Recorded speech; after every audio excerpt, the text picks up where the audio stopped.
беше твоята песен. Беше забавен следобед и вечер край басейна и си спомням как пуснах твоята песен в момента, в който излезе. Тя ме попита откъде я знам и защо се чувствам сякаш съм част от нея. Чувствах се сякаш ти и аз сме едно цяло в твоята песен. Мислех, че поудявам, но беше истинско. Онази нощ беше вълшебна, красива и забавна. И какво се случи с течение на месеците и годините? Моето унищожение, за което вече знаеш. Прекарах тези 2 години половина в университета на по-адски начин, който не бих пожелала на никого. Нещата, които ме нараняваха в теб в миналото, бяха, че позволяваше на приятелите си да говорят лошо за мен. Дори не ме познаваше и за това последния път, когато шофираше, ти спука гумата.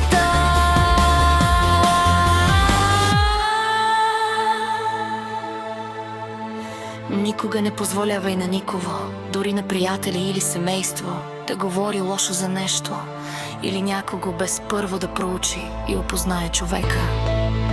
Това беше единствената ти грешка, която те накара да продължиш да правиш грешки в някои аспекти, но сега се справяш чудесно.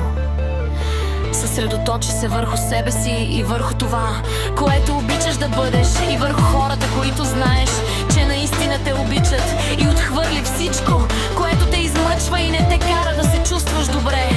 И да си призная, преди славата или звездността ти да станат по-силни. Имаше мъже, които те лъраха, дискриминираха те между това и всичко, и два езика, и аз магически ги премахнах от живота ти. Забавно е, но е истина и ти го казвам, защото знам, че ми вярваш. Със съжаление целия любовен триъгълник, всички тези хора имат психическо обратване, защото харесват твърде много неща едновременно и на всичкото отгоре имат много тайни.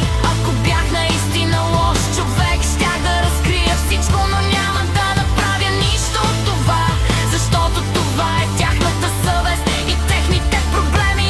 Аз обичам и се грижа за всички, пожелавайки им всичко.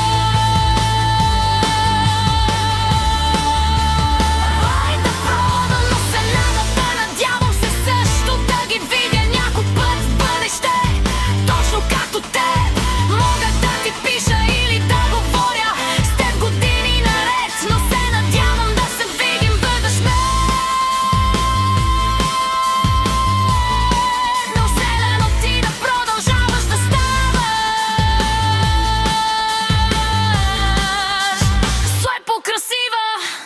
Всеки ден и финансите, мечтите и желанията ти да бъдат постигнати и изпълнени завинаги. Успех с всичките ти проекти, целувки и късмет.